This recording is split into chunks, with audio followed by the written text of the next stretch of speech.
todo ese tema del Mayo Zambada, de la carta de 32 páginas, que si México está obligado a traerlo de regreso por ser ciudadano y aunque sea un delincuente que merece procesos en México, debe ser protegido en sus derechos, ya que fue sustraído de manera ilegal, etcétera. Todo eso es un tema que enfoca hoy, por supuesto, el maestro Jesús Silva Herzog Márquez, profesor de la Escuela de Gobierno del TEC de Monterrey, a quien le damos, como siempre, todos los lunes, la bienvenida. Jesús, ¿cómo estás? Buenas Pepe, noches. muy buenas noches. Buenas noches. La carta del Mayo Zambada es un juego, es una trampa, pone en jaque al gobierno. Yo creo que es una bomba que le envía el Mayo Zambada a la presidenta de la República, una bomba que no se puede desactivar porque no hay salida positiva para esta carta para el gobierno de México. En algún sentido es una carta que tiene toda la razón. Un mexicano tiene el derecho de ser protegido por el Estado mexicano, y en ese sentido, pues la manera en que fue capturado y que fue llevado a los Estados Unidos de manera ilegal, pues es una violación a normas internacionales elementales que se deben denunciar de inmediato. No creo que haya ninguna posibilidad de que pueda persuadirse a las autoridades norteamericanas de regresar a este delincuente a México.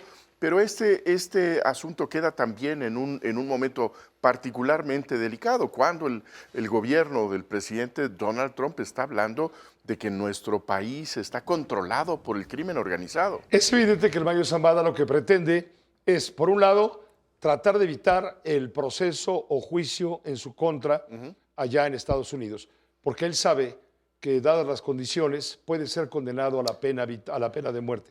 Está tratando de evitar la pena de muerte, pero al mismo tiempo está poniendo en jaque al gobierno para que solicite, aún a riesgo de un conflicto político, de un colapso. Sí, bueno, creo que ahí lo que hay más bien es una amenaza abierta del Mayo Zambada al Un gobierno chantaje. mexicano, por supuesto, en donde se plantea que tiene este hombre tal información, tal conocimiento de lo que ha pasado en los últimos años, en las últimas décadas, en términos de vínculos del crimen organizado con el poder político, con los gobiernos, con los diferentes partidos, que puede reventar la relación bilateral. Así lo dijo, puede llevar al colapso de la relación bilateral, de tal manera que no es simplemente un escrito en donde se pida el auxilio jurídico del Estado mexicano, sino que se hace la advertencia: si no tengo yo lo que estoy exigiendo,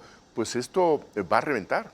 Ahora, ¿tú crees que el gobierno de Estados Unidos está dispuesto a ceder en el caso de que México enarbole la bandera de la protección a un ciudadano, aunque sea el demonio mismo en persona? No, ¿Tú crees que Estados Unidos, él sabe perfectamente que si lo mandan a México, en México a lo mejor lo podrían apapachar?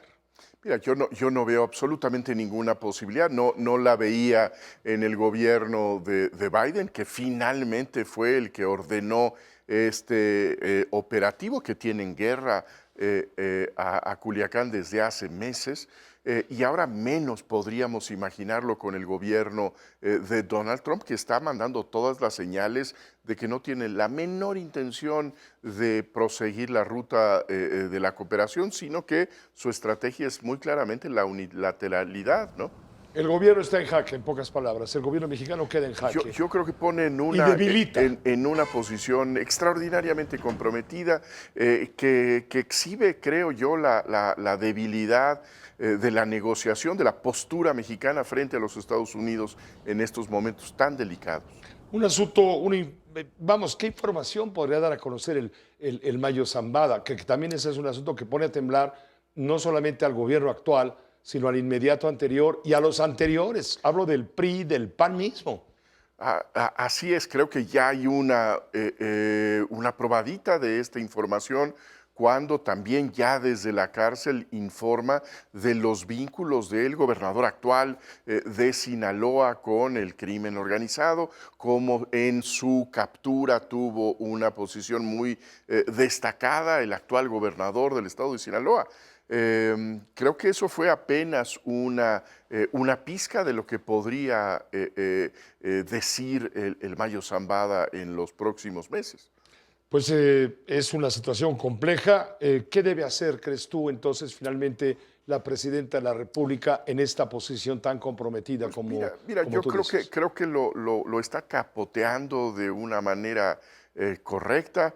Creo que es darle trámite a esta exigencia como debe hacerse, tratando de pues, hacer la menor cantidad de olas para que no sea percibido en la opinión pública norteamericana, en la mexicana, ante el gobierno de los Estados Unidos, que desde Palacio Nacional está pues en alguna medida la representación legal de este delincuente, ¿no? Como ya escuchaste, hoy se trascendió un acuerdo o buscando un Sí, acuerdo sí. para declararse culpable, Y evitar la pena de muerte. evitar el juicio, ir a juicio. ¿A cambio de qué?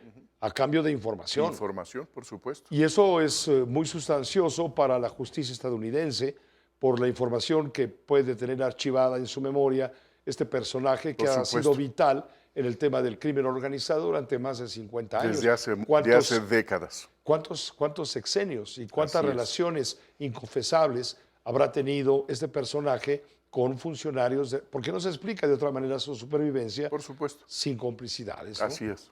Un asunto delicado. Muy delicado. Muchas Totalmente de gracias, acuerdo. Jesús, como Gracias, siempre, Pepe. por tu colaboración. Muchas gracias. El maestro Jesús Silva Herzog Márquez.